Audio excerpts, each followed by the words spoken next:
Hello, everyone. It's Bill Fairman, Wendy Sweet, and Jonathan Davis. Welcome to the Passive Wealth Show. We are Carolina Capital Management. I will get to the rest of the intro in just a moment, but uh, we are going to do part two of Fernando Angelucci's uh, walk through the underwriting of self storage, which was unbelievable. He kept me shut up the entire time, which is very, Amazing. very difficult to do, as Looking most forward of to you it already today. know. So, right after this, from our special sponsors, which is just our graphics, we'll get.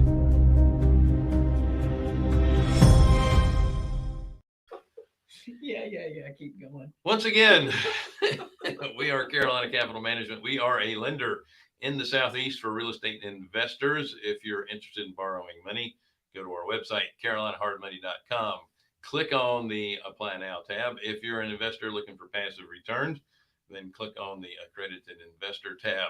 Don't forget to share, like, subscribe, hit the button, and The bell. we have questions and comments either on the right side of the screen or underneath, depending on the platform that you're viewing from. If you have any questions, just post them in there. We will get to them. So, without further ado, I do. Fernando, thank you so much for joining us again. Back to back weeks. It's awesome to have you. Thanks for having me, guys. It's always a good time Sporty being on here. Okay, so can you repeat what you said last week? Yeah. Yeah, I'll give it a quick overview. Yeah, no, it was. I mean, there's what like listening to him go through. It's just like, man, this is great stuff. Yeah, it's so yes. informative, and I don't know much. Yeah, that's kind of what I got. What I gleaned from the majority of what you were saying is that there's opportunity, and people think that it's a saturated market because as you drive around, you see, the larger REITs and other just larger companies that are all branded. They don't realize that there's so many mom and pops that are filtered in, and that Mhm. your actual customer base is going to be within, you know, 3 to 5 miles, 1 to 2, and then 1 to 3, and then 1 to 5, just depending on where you are. Yeah, that was There's amazing. there's still just loads of opportunity out there. Mhm. Didn't you say that 70 some odd percent of the self storage that's currently out there are mom and pops? Right, 73%. Yeah. Wow, that's huge. Yeah, Yeah. that's still big opportunity for Right. anyone to get into this business. And then we talked about financing options that banks love them because they perform.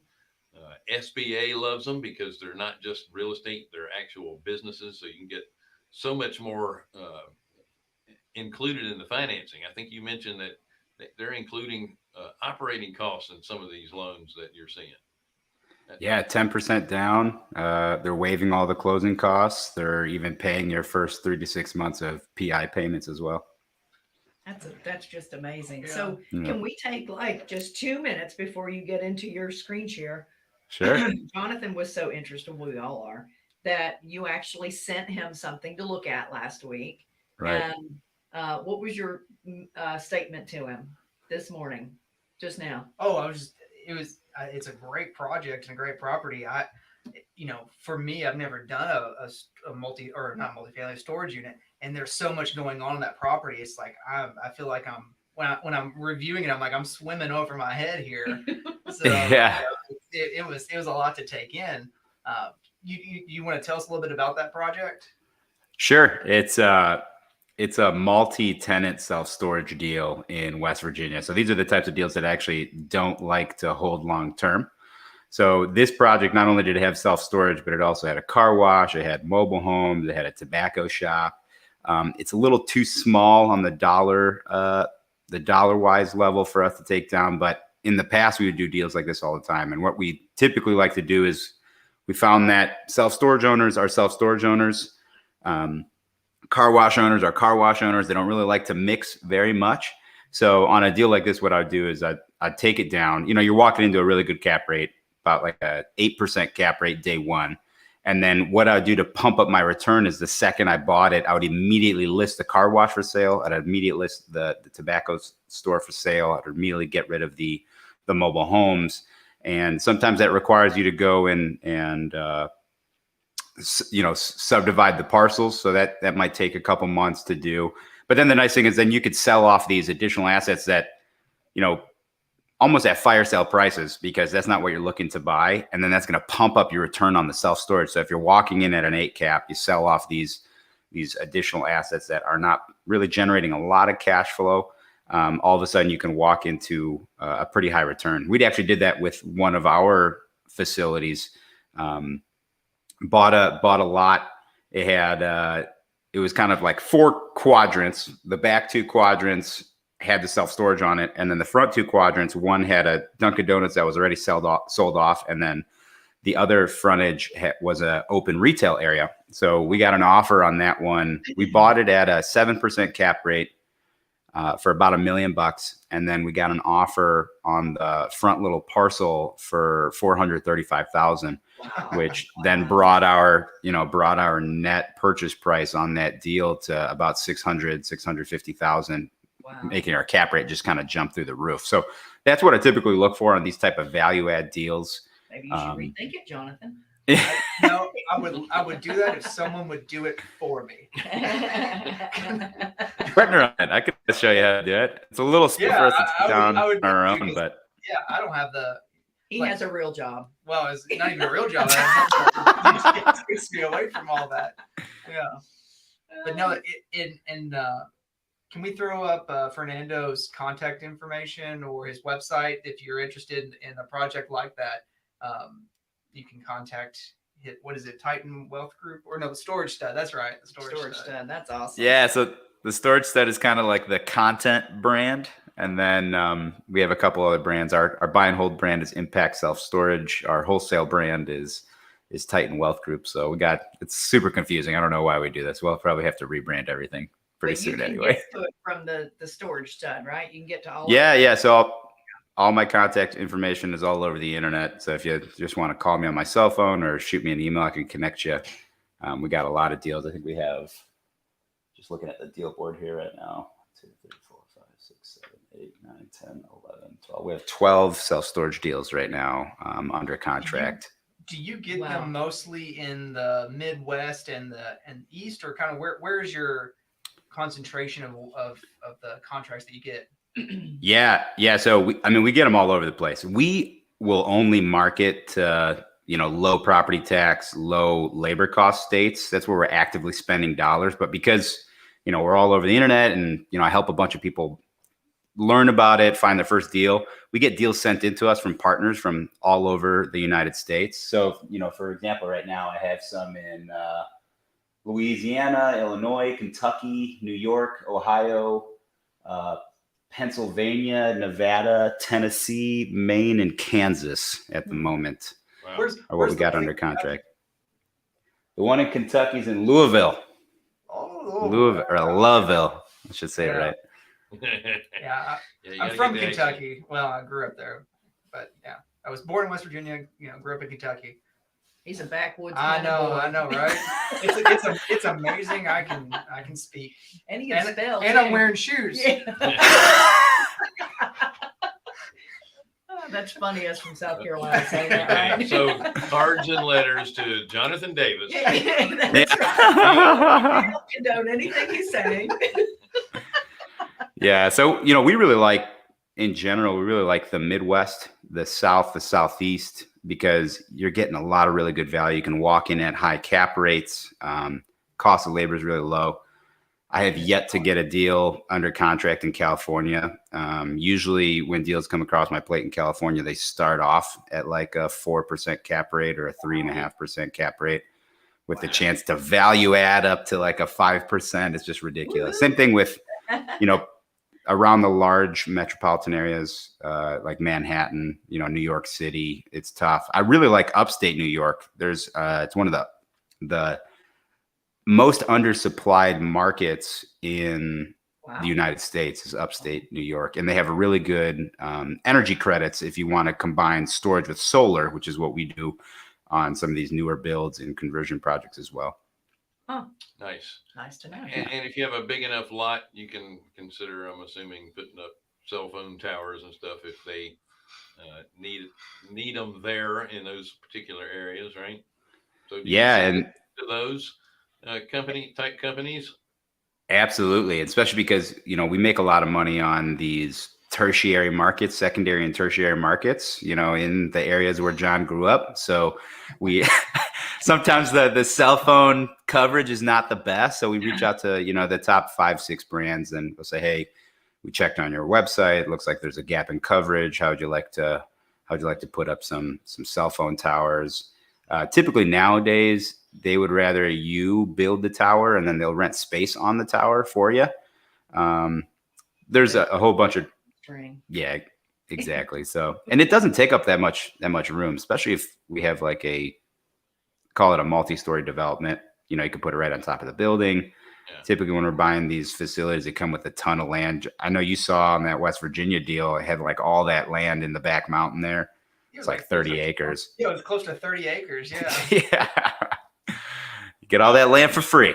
That's You might be able to amazing. do something Yeah, with yeah, for sure.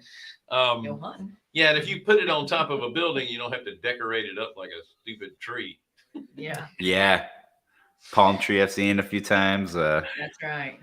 Yeah, we have a belt line around Charlotte, and they decided to build this giant tower right off the road, and then it looks like somebody stuck a tree on top of the tower. So it's the stupidest thing I've ever seen. It sticks out further than if they just left it alone as a tower. Yeah. Yeah. But they got, oh look, there's a big giant tree on the top of this tower. I want to Boy, get back to his PowerPoint. And that's I what wanna- grinds Bill's gears. Yeah, Yeah. it's just one. All just right. one of the many things. so we've rambled on enough. I'd like for you to finish now. Yeah, finish. Give you an opportunity. So do you remember where you left off? I do. I'll give you Excellent. a quick recap. Stage All is right, yours, so- sir. All right, let me know. Okay, so wonderful. So as you guys may have remembered, we were going through the active underwriting of a deal I purchased a couple years back in Central Illinois. It was Danville.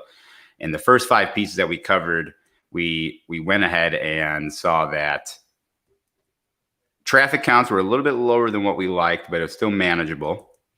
Demand drivers were also kind of right on the level. The competition study was extremely favorable. We had basically no competitors in a 3-mile radius. The closest competitor was non-sophisticated. We're actually buying them out under contract right now.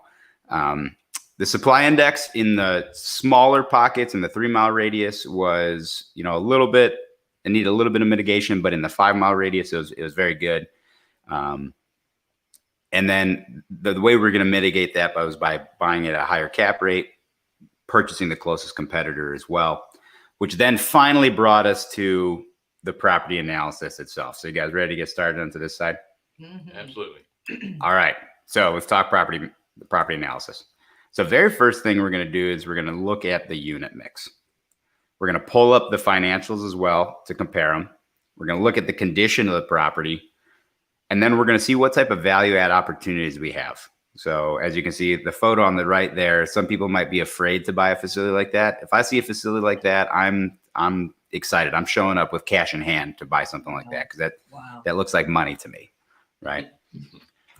All right, so let's go through it. So first, unit mix. One of the things that is a little bit different than, let's say, multifamily is that these self-storage facilities have multiple types of unit mixes. And in some cases, it can be, 50 different types of units. For the clean ones that you could tell the builder wasn't kind of OCD like me, they may only have like 4 types of units. Everything's pretty standardized. So the very first thing we're going to do is we're going to look at the unit mix and the rent rolls. And what we found is that the smaller units are actually better for like urban core, you're close to downtown, you're in downtown. Whereas the larger units are going to be better for your more rural or exurban style neighborhoods. So what a small unit might be would be like a 5-foot by 5-foot unit. Only has 25 square feet. It's kind of like a walk-in closet, if you will. The larger units in the rural areas are going to be like 10 by 30, right? 300 square feet, or at 20 by 30, it might be 600 square feet. These are things that you can park boats and RVs and, big toys into. The next thing is we're going to look at what the rents that are being charged currently at the site versus what the market is charging. So what we found is that many of these owners, they have these policies of kind of, you walk in 10 years ago, you rent a unit and that's your rate for life, just because you don't want to fuss with upsetting your clientele. But what we find is that rents in the self-storage realm are going up 2 to 3% per year. And in some markets, like your guys' market, it's going up 5-6% per year. It's pretty insane, right? And so all of a sudden, if you haven't raised rents in 10 years, then you can walk into, as a buyer, you can walk into a deal, and day one, when you go and send out your introduction letter and telling people where to pay their new rent at, you can also jack up their rent by 20, 25, 30%, and that all drops right to the bottom line, right? So this is the facility in Danville. You see that everything is drive up. There's no climate control, and there are some kind of funky size units, but for the most part, there are the standard ones we see, the 5x10s, the 10x10s, the 10x15s, 10x20s, 15x20s, 15x20s, right? What we'll notice here is that you can see in the fourth or fifth column, the rent per month that they're charging versus the market rents. So in this example specifically, there's only one really subset of units that we could raise rents, and that's in the 15x20 range. And the reason why is we bought this as a listed property. Now, granted, it was listed by a residential broker, so they didn't really price it well. But right before they went to sell, they jacked up all their rates to market rate. So they did the right thing to get the most value on the sale. So not a lot of ability to raise rents there. But if you look at the vacant or 30-day plus late, there's a lot of value add there as well. You can see there's a lot of units that are not rented or they're behind on payment. So that's something that we can grab back to add value to the property. Okay. So now let's run through the financials. So as a commercial asset, self-storage is valued based on its income generating potential. It's not really like single family where it's comps based. So, in the single family space, you can kind of get dinged if your neighbor decides to sell to a wholesaler or decides to do a fire sale just because they need the cash quick. That's going to bring your comps down. With self-storage, everything is based off of the income it generates, and how we comp properties across areas is using their cap rate. So how do we do this? Typically, we'll request the last 24 months of profit and loss statements, and we ask for the trailing 24 months, which means it's broken down by a month to month. What did it bring in January? What did it bring in February? What did it bring in March? And that allows us to see trends. It allows us to see if they jacked up the rents recently. It allows us to see if they're trying to hide expenses, most recently when they went to sell. We'll also ask them to, if we go further down the line, we'll ask them to actually verify these profit and loss statements with,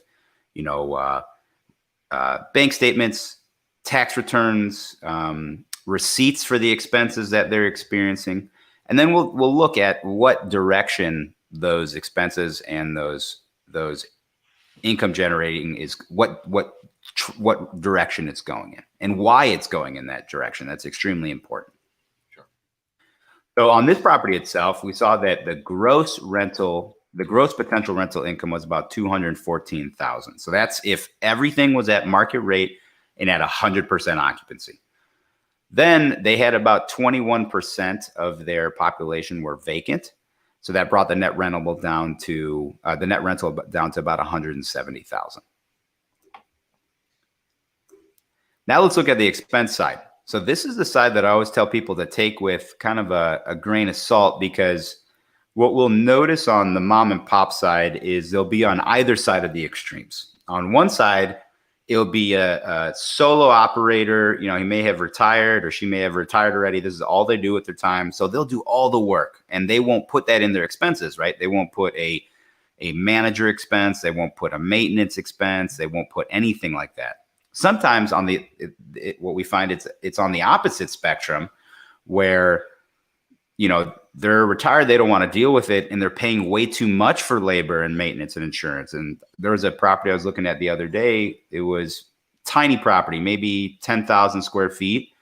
You can run the entire thing automated, and yet they were paying two full-time employees to run it, and they were incurring about $80,000 a year in revenue. It was crazy. So I like to look at the expenses. I usually take them with a grain of salt, but in general, if I need to do back of the napkin math, when I'm buying from a mom and pop operator, I'm assuming they're going to be running at about 40% expense ratio, and that I will be able to get it down to about 28 to 30% within the first 12 to 18 months, depending on how quickly I'm doing the value add. So as you can see on this property, it was actually run pretty well. They were right where we thought they would fall as far as our initial underwriting. So they were at about 40% expense ratio, as you can see here. But when I look at the expenses, I'm looking at opportunities to drop these and where I think I might be able to get a good deal. So right off the bat, the first line item is going to be real estate taxes.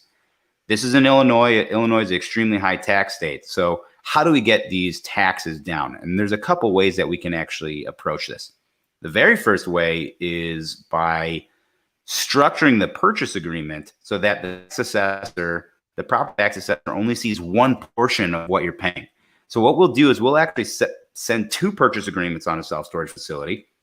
One is for the land and all the buildings and improvements thereon. That's the one that the property tax assessor sees.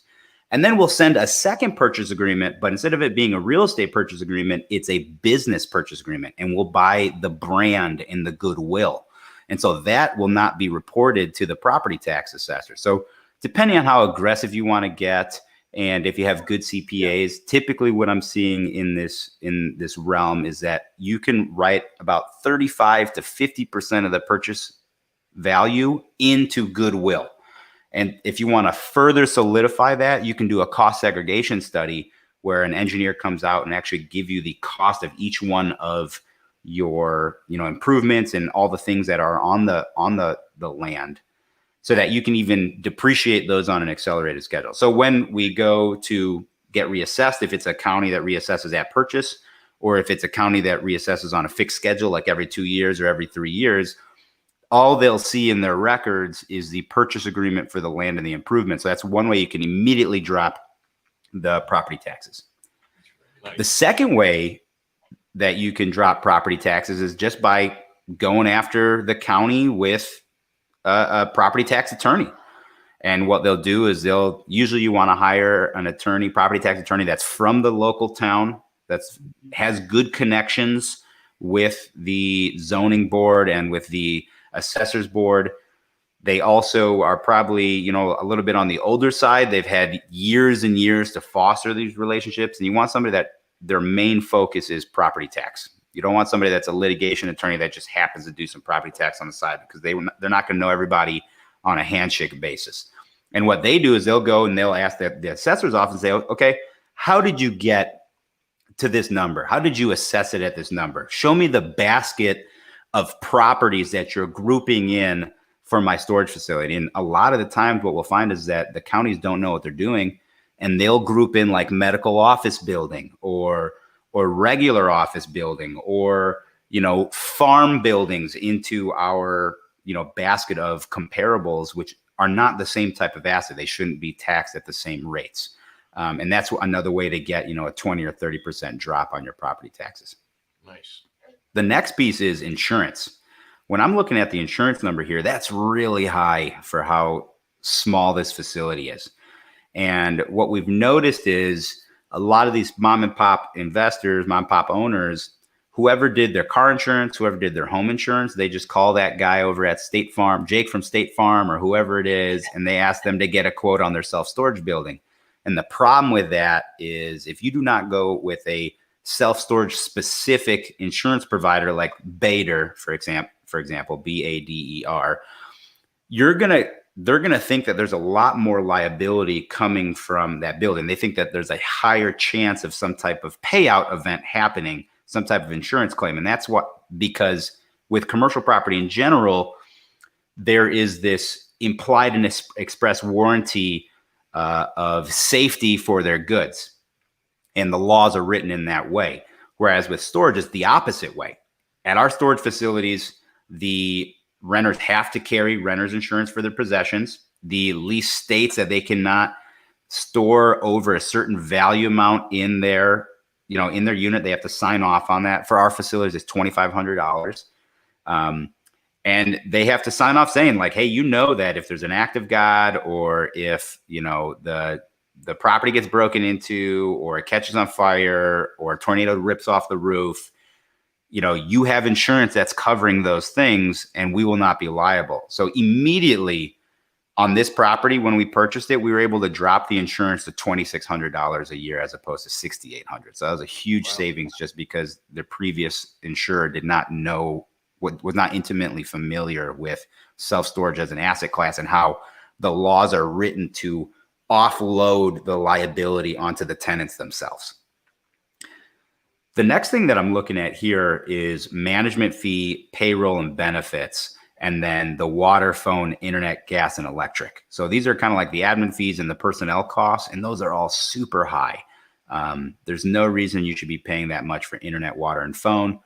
There's no reason you should be paying $3,000 a year for gas and electric.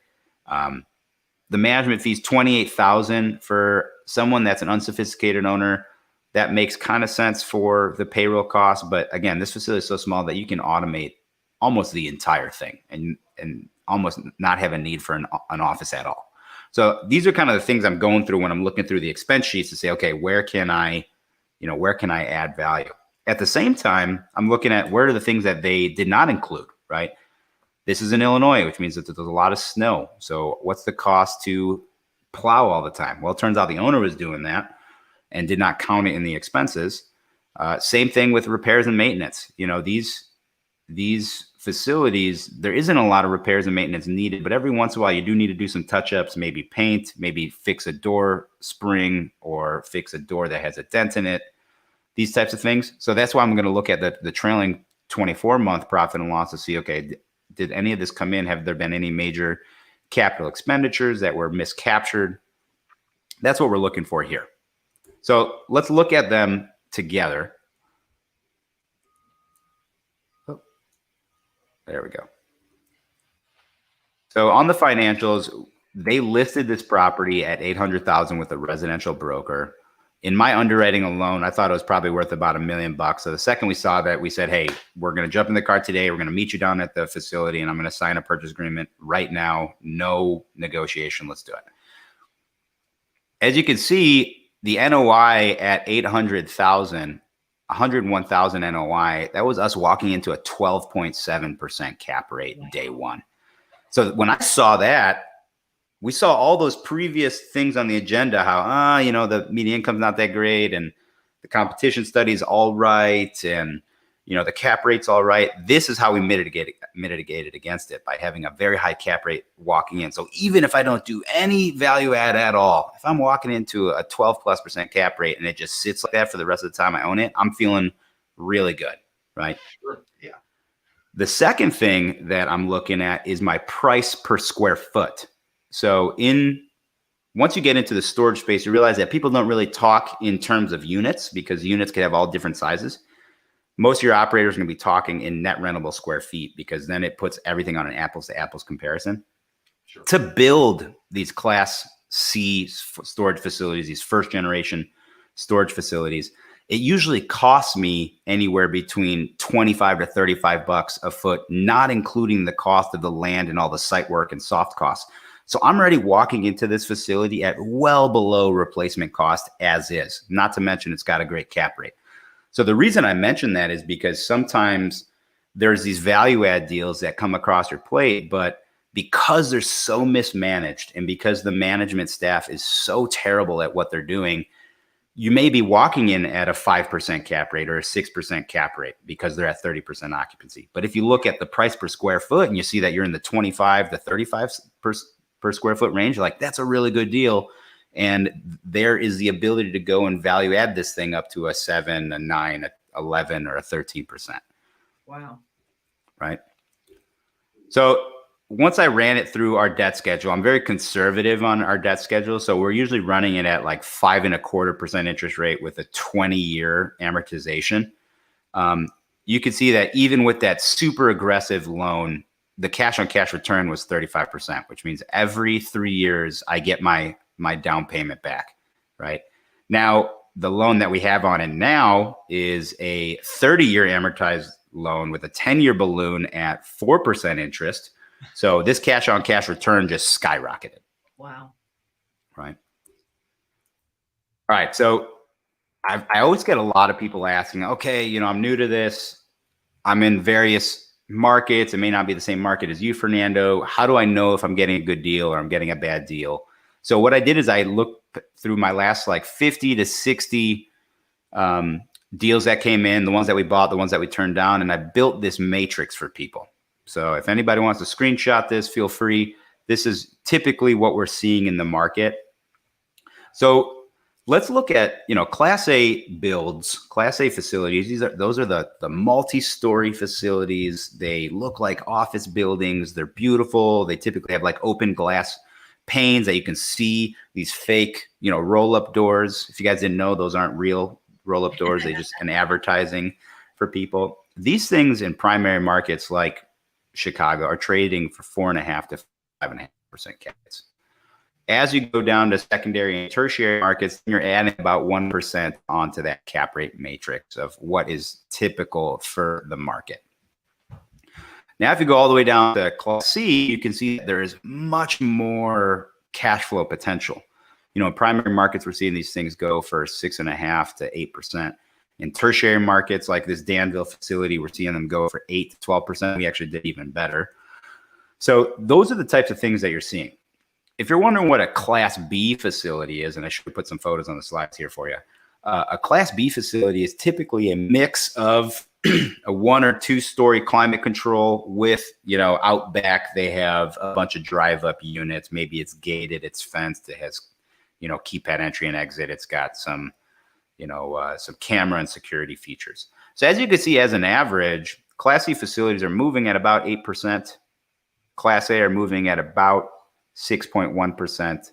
And then if you look at market specific, you know, primary markets are trading at about 6% and tertiary markets are trading at about 8%. So pretty easy matrix to work on there. If you need an idea of, am I getting a good deal? And now, again, this is market, what is trading on, you know, usually with brokers. So I'm trying to beat this by 2 to 3% as much as possible, at least on the low side of the range. So we're going to just run through the numbers real quick. You know, purchase of 800,000, NOI of 102, which means we're walking at a 12.7 cap. The cash return on investment with a hyper aggressive loan was 35%. It was a bridge loan that we used from a bank that we held other properties at.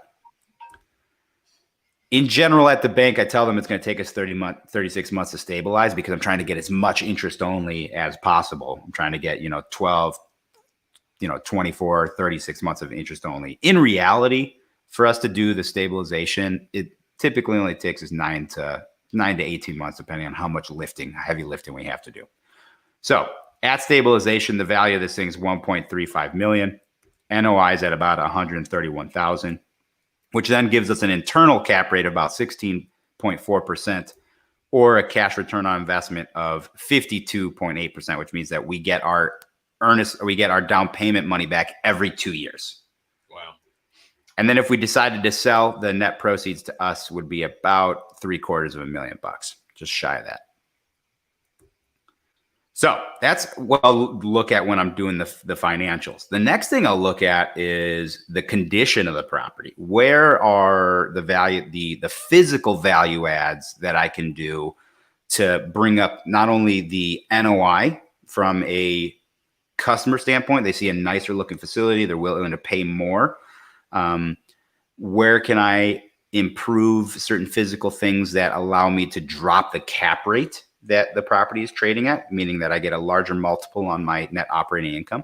So the things I'm typically looking at when I walk the site, or if it's far away from me, maybe pay somebody to go, on Fiverr and take photos.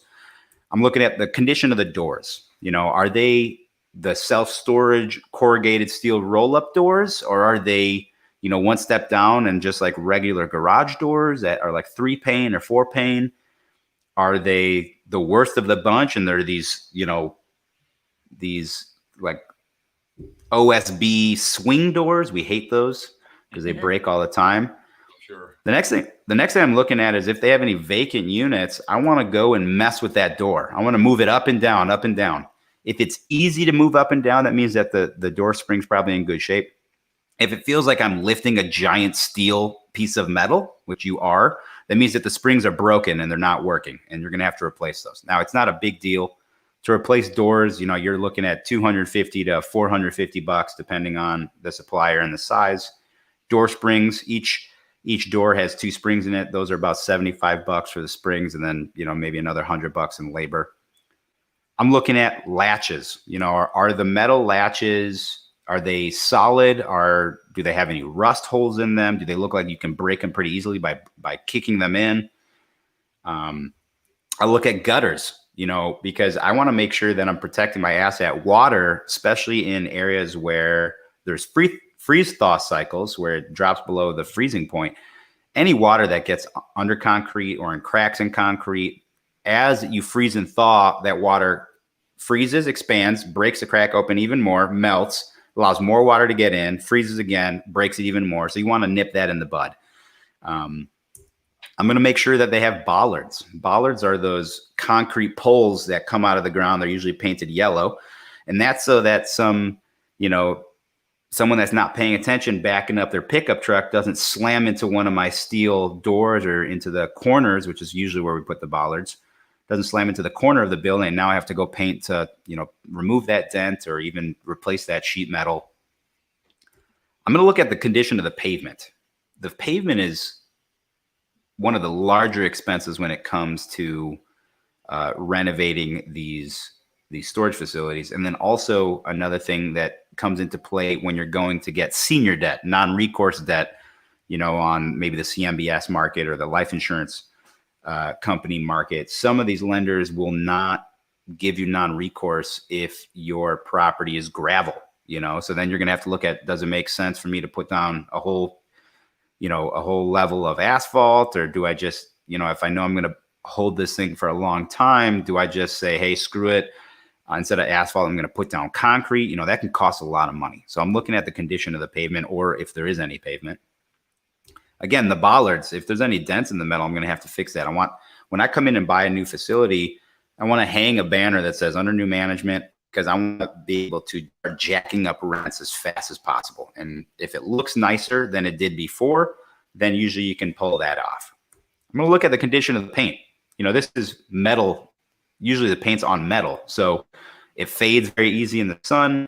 It can get messed, scuffed. So just putting a fresh coat of paint on a facility can do wonders for the new potential tenants coming in and their willingness to pay more than what they're experienced to in the past. Oh, what are the typical types of value adds we're looking for? So first we start with non-physical value adds, rent increases, below market rents. We're looking at adding ancillary profit centers, decreasing expenses, increasing or creating an online presence if you don't have one. Transition is one I really love. Transitioning from cash to automatic payment methods. And I'll cover all of these here in a second. And we'll start looking at doing physical improvements to the property, because this usually costs more. We're going to look at expanding the amount of units we have once we get up to stabilization, or even putting down modular units as opposed to permanent structures. We're going to rectify any type of accounts receivables, hold auctions for the people that are not paying. Fernando, In the market. Your sound is going in and out. Oh, I'm sorry. Let me see. How's this? Is that better? Yeah, that's a little better. Yeah. Okay. And then, you know, the last one is I'm going to look at monopolizing the market. Once I have a foothold in that market, I'm able to pay more for subsequent properties because the economies of scale, especially if they're nearby. If I buy a second facility, I may not have to pay for a manager because I already have a manager for my first. And then same thing with the third that I buy. The manager for the first, you can manage the third. So all of a sudden now I'm starting to be able to pay more than the competitors that are trying to get into that market, with then in the end selling off as a larger portfolio. So let's go through some of these in depth. So let's look at value add and rent increases. You know, the mid 80s brought a huge boom in first generation facilities. You know, think of these drive up, non-climate controlled, maybe they're not fenced, just the typical storage of what you think in your mind. Most common, like I said before, these owners had a your rate when your rent is your rate for life strategy. So what we do right off the bat is the second we take over the facility, we send out the day one introduction letter, already raising everybody's rents up to 95% of market rate. Now, some people don't agree with me on this. They say, hey, you should stair step it so that you don't have a mass exodus. But the way that I look at these deals, I'm trying to value add as fast as I can so I can either sell immediately or pull all my money out with a cash out refinance. So I like to rip the Band-Aid off and just raise everybody up to 95%. So even if they are pissed off that I doubled their rent because they've been there for 15 years, even if they try to move to a different facility, they're still going to be paying more than me. That's right. Then, Moving is a pain in the butt. right? Do you want to spend the $300 to $500 to rent a truck and miss work and spend 2 days and sweat and yell at your husband because he's not moving fast enough or whatever it is? You know, nobody wants to do that. And then any new clients coming in, we're pricing them at 100 to 105% of market rent, especially if the competitors are above 90% occupancy. So ancillary profit centers, there's a ton of them in this space. So this is all the things that you can charge for other than renting a self-storage unit. Cars, RVs, boats, locks, boxes, moving supplies, renter's insurance, packing material, FedEx, printing services, scanning services, cell towers, like we were just talking about, billboards. If you have billboards or if you have large walls that you can paint and turn into a billboard. Wine storage, so that's a niche style of storage where you can charge 3 to 4 times by the square foot than what you can for regular storage. Truck rentals, private mailboxes, propane filling, ATMs, and vending machines, right? These are all things that you can put in additional, you can get a bunch of additional cash with not much additional management. The only one I will give a caveat on that I really don't like is truck rentals like U-Haul and Penske. I don't like that because it brings a logistics portion of your business. You have a lot more liability. Typically, the manager spending a lot of time, you know, working with the truck renters and making sure that the gas is filled up and washing it and sweeping it out. So I don't like doing the truck rentals, but all the other ones are really great. Right.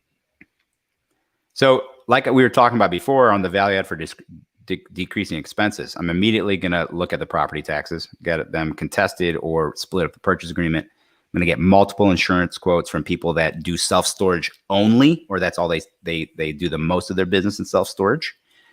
I'm going to remove anything that the manager doesn't need. You know, I can't tell you how many times I'll walk into a facility and I'll see a $500 per month TV budget. And I'm like, what is this? And it's like, oh, well, my manager wants to watch cable when nobody's there. And I was like, if your manager has time to watch cable, they shouldn't be in the office. Right. So I'm removing the cable, the dial down internet costs. I'm removing any physical phone lines. And I'll give them a cell phone with a couple call rail numbers. Mm-hmm. And then utilities, you know, if every unit has a light in the unit, that's just another thing that someone could forget to turn off. I'm just going to rip all the electrical out. I'm going to get rid of any type of utilities that are not necessary. This is one of the ones that I love to do because in the mom and pop space, I can't tell you how many facilities you can't even find on Google. And nowadays, where 60% tenant base is finding you on a mobile phone, if you don't have a website, let alone it's mobile optimized, you're missing a huge influx of tenants, right? So the very first thing I'm going to do is I'm going to create a website with a payment portal that allows them to pay on the website with a credit card or, you know, a checking account. I'm going to allow them to do online reservations and check availability. So I'm moving all of that labor that I'm paying for off and putting it onto the tenant themselves. No longer accept cash. And we actually will incentivize people to not pay us with checks or money orders. So, you know, we'll give them a couple grace months and then say, hey, you know, going forward, if you would like to use a check, it's going to be an extra $5, or the way that we phrase it is, if you're willing to pay with a credit card or debit card, we'll give you $5 off your rent. But it's the same both ways. Wow. Recently with COVID, that has been a great excuse for us to not accept anything. We'll say, hey, our managers aren't touching anything anymore. No cash, no checks, no money orders, nothing. You have to go online. And then we always push them to add automatic recurring payments, a set it and forget it model. Can't tell you how many times I've bought a facility, sent out that day one letter, and all of a sudden I get someone calling me back saying, I don't have a unit at your place. And I'm like, well, sir, if I check the financials, it seems like you've been paying $40 a month for the last 10 years on your credit card. And they're like, oh, I didn't even know that, you know? So always trying to push towards the automatic recurring payments. Now let's get into some of the physical value adds that we like to do. Now, again, we're always going to try to make the place look nicer, make it look safer. So we're going to add security fencing. We're going to add a keypad entrance and exit. So now I can track when people are in and out of my facility in case something happens. I can always look at who entered and who exit, and it's all time-stamped. This also allows me to move a lot of that labor that a manager would have to do coming in every morning to open and close the gate. Now it's all automatic. We'll even add these little payment kiosks that you see here on the right-hand side that allow a tenant to walk up to the facility, go inside of this little box, and then get a unit, look at the sizes of the units, you know, select how they want to pay. They can buy a lock, they can buy renter's insurance right from that little kiosk. And the coolest part is to use these kiosks, I mean, they get everything. You have to scan your ID. You have to take a picture of your face. It'll take a picture of you to put into the tenant profile. And some of them now are even requiring thumbprint so that you have some type of fingerprint data in case anything happens at the facility. Wow. And then we'll do, you know, pavement, paint, bollards, roof, signage, these types of things. One of the things I like to do once I've extracted the most value out of the unit I have is to add additional units. So I love these modular units. They literally show up on the back of truck beds. You can put this one in this photo is being put down with a crane, but now they have these that they're built and you can actually take them off the truck beds with forklifts. It's fantastic. Wow. And the cool part about it is that it adds immediate revenue because this is considered equipment. You can get equipment financing at 100%. Wow. And because it's not a permanent structure, it does not increase the property taxes. So it's like a triple win. It's like a win-win-win for these. And then it allows you to test the market to see if there is more demand. And if there is, then all of a sudden you can start putting up permanent structures in the areas that were the modulars were. And so what we do is we'll put modulars on a site. If the modulars start renting up, then we'll put down a permanent structure and then move the modular that was where that permanent structure was to another site and just kind of keep rotating them from site to site. It's pretty awesome. Nice. And then last but not least, you know, we're going to look to rectify accounts receivable. A lot of mom and pop owners are really lenient on money owed. So we always ask them to sign over their accounts receivable. Sometimes they ask us to pay for it. We're fine doing that. Sometimes they don't. You know, we're always going to pay for it at a super steep discount or not pay anything for it at all. And then we're going to start looking at the statutory maximums that each state allows us to charge. And that's going to be in our day one packet with our new lease. You know, strict late fees. If it's not on the 6th, you're getting charged. I'm going to do it to the highest the state will allow me to do. And the best part about this is that some of these states allow you to charge really, really high late fees, extremely high late fees. So, you know, we're going to make sure that if you're going to be one of those tenants that's going to make our life a living hell, we're going to make money off of that. I get Right. it. Right. And then the final thing is going to be monopolizing the market. Like I said, here's an example of our facility we're underwriting. The closest facility there is Hillary Mini Storage. So we're actually under contract to buy that one right now. And we're paying more than what we paid for American self-storage on a dollar per square foot basis. But that's because we don't need to hire another manager. We don't need to add all these additional services that you'd have if you were in a standalone market, right? So that allows me to raise my market rents because now, you know, we're the two closest ones to you. It allows me to drop my operational costs as well. So in summary, traffic counts were all right. Demographics and demand drivers were all right. The competition study was extremely favorable. Supply index need a little bit of mitigation, But then we were able to do that with a very favorable property analysis by walking into this value add deal at a super high cap rate. That's me. Yeah, that's Amazing. awesome. That is awesome. That's Well, amazing. the first thing I see out of this in the expense part of it and adding value is the taking of auto payments and then having the kiosks along with the keypads, because if they don't pay, their code won't work. I mean, automatically that's going to keep you from having accounts receivable issues then. Yeah. Right.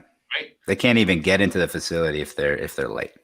Right. Yeah. And maybe they don't show up. Well, they're going to get notices that, your stuff is going to be sold here shortly. And if they don't show up, then you auction the stuff and you put somebody else in there. So it's pretty easy. Sounds like. Yeah. That's It's great. And nowadays you don't even need to spend the $12,000 or $15,000 to get a kiosk, because you can do everything on your phone. Just based off of the mobile optimized website, you can rent on here, you can unlock your unit if you're late. Everything happens from your phone. Fantastic. Right. So do those allow for some sort of an app where you can just, I'm assuming if you just pay it on your phone, it'll clear the pad and now your code works automatically. So. Right. It'll do it all automatically. There's a bunch of really great service out there, and especially on the automation side. There's a service we're looking at right now called the Janus No Key system, NOKE. It allows to use their phone to go get into the facility, even open up their unit. Their unit is motorized, and they just use the Bluetooth on their phone to open up. So it's completely touchless operation through a facility. So now in kind of pandemic times, that's been a huge sell. Wow. That's amazing. That's awesome. And you can track them on their phone because they have GPS, so you know if they're in there or not. Right. If they're still on the property, whether or not they're in their unit or not. Yeah, and all the units themselves with those no-key systems, they can track when people are walking past them. They have a safety feature, which is also a security feature, where if the door closes and it realizes that there's a heat signature or there's movement inside the unit, you could say, okay, is somebody trying to break in and steal stuff? Or on the safety side, did somebody, have a heart attack and needs to be, attended to? These are the things that we really like about kind of the new technology that's hitting the self-storage industry now. Wow. That's amazing. Yeah. Well, what we love about this is that there's plenty of value to be added in the mom and pop space. There's plenty of mom and pop space to actually get into. I mean, if it's 73%, that's a huge market share. And self-storage is not a saturated market. Maybe we should be talking about that one that we looked at. Yeah. The one in West Virginia. Yeah, Jonathan. Yeah. No doubt. Fernando, thank you so much. Good stuff. You're welcome. Let's put Fernando's info up here again real quick. If anybody, now you have a wholesale, a retail, and then you have a fund where people can invest and be a part of the buy and hold side of things, correct? Yeah, that's right. So we have multiple verticals. So we wholesale the smaller deals that are a little too small for us now, where we are in our career, to new investors starting off. We'll even offer to consult with them and show them how to get the value add from, day one to, day 180, whatever it is. We do have multiple syndications. We always have new properties coming up that will raise money for busy, from busy professionals to help them get some passive returns without having to, go to a storage facility every day if they don't want to do the actual work themselves. And then we partner. We always partner with other investors, especially investors that may be sophisticated in a different asset class. So they're already a successful real estate investor in their own right, but they want to get involved in storage.